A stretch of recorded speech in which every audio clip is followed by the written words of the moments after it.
Where is it?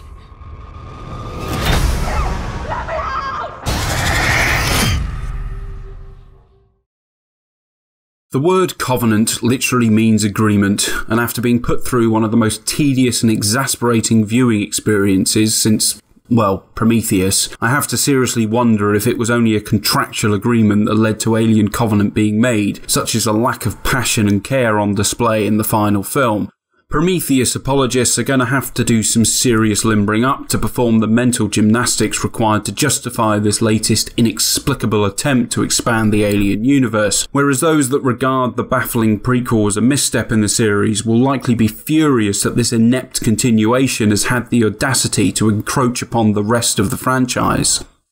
When we arrive there, the planet is a dead planet.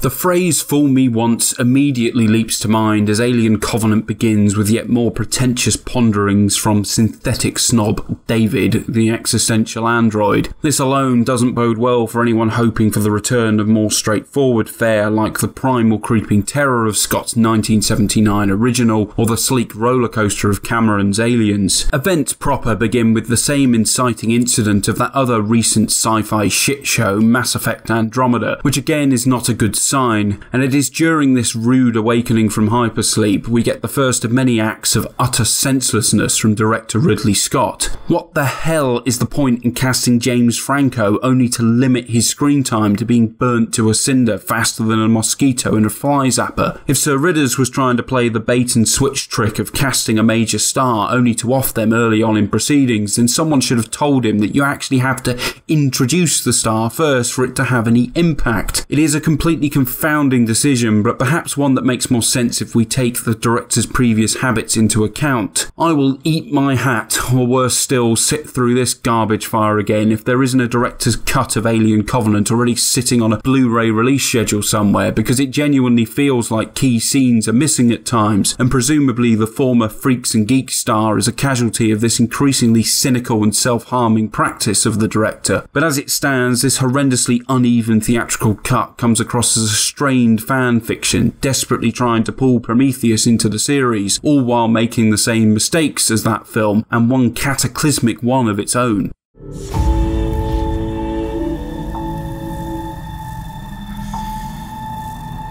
After yet another implausible sequence of events involving the combination of alien pathogens and intergalactic explorers who fundamentally misunderstand contamination, we reach the heart-wrenching moment of truth that this supposedly genuine Alien prequel has been nothing other than a Trojan horse to smuggle in a self-righteous sequel to Prometheus, and it is an astoundingly poorly written one. Alien Covenant is littered with the same inexplicable plot holes, grating dialogue, and the quasi-religious overtones that plagued the first prequel. There just seems to be no confidence in the material at all as Scott loses his grip on the film's tone, narrative, and eventually just the linearity of events as characters and creatures start mysteriously teleporting all over the place in later scenes. This isn't helped at all by the stuttering pace of the aforementioned sloppy edit, which has decided that action and exposition must be kept separate at all times, leading to interminable periods of both. It is also both tragic and hilarious that the only empathy the wafer-thin characters ever evoke is when Catherine Waterston's Daniels exclaims, "There's so much here that doesn't make sense." In a more honest world, this would be Alien Covenant's tagline. But while it should be no surprise to see yet another subpar Alien film arrive, since it's all the franchise has subsisted on for the last 30 years, at least all the previous failures have had the decency to leave the first two classics intact. Alien Covenant, however, is the franchise's very own facehugger, planting the egg of a chestburster that is likely to kill the franchise once and for all, with an astonishingly pathetic attempt to explain the xenomorph's origins.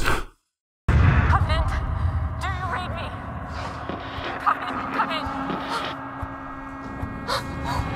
To keep this review spoiler free, I won't be revealing how or why the classic xenomorphs come to be in Alien Covenant, but even if I did, I doubt you'd believe me, such is the inane nature of their origin as told here. Suffice to say, it is a true midi-chlorian moment that will rip through the original's ribcage and hunt down the rest of the saga before anyone has had the chance to flush this odious excuse of a prequel out of the airlock. If this was the best reason they could come up with for the creation of the most fearsome creature in the universe, then perhaps we should be grateful that there are still so many unanswered questions left dangling from both Prometheus and the interceding 10 years. One query that still remains irritatingly untouched is why on earth is the human technology so much more advanced in these ill-fitting prequels than what we see in the chronologically later films. This alone demonstrates a lack of care and attention in developing a genuine and satisfying continuity that is forming ugly parallels with the Star Wars prequels. But for all the rage provoked by inadequate and absent explanations, Alien Covenant is just as likely to induce boredom as the film is entirely free from the terror and tension associated with the series.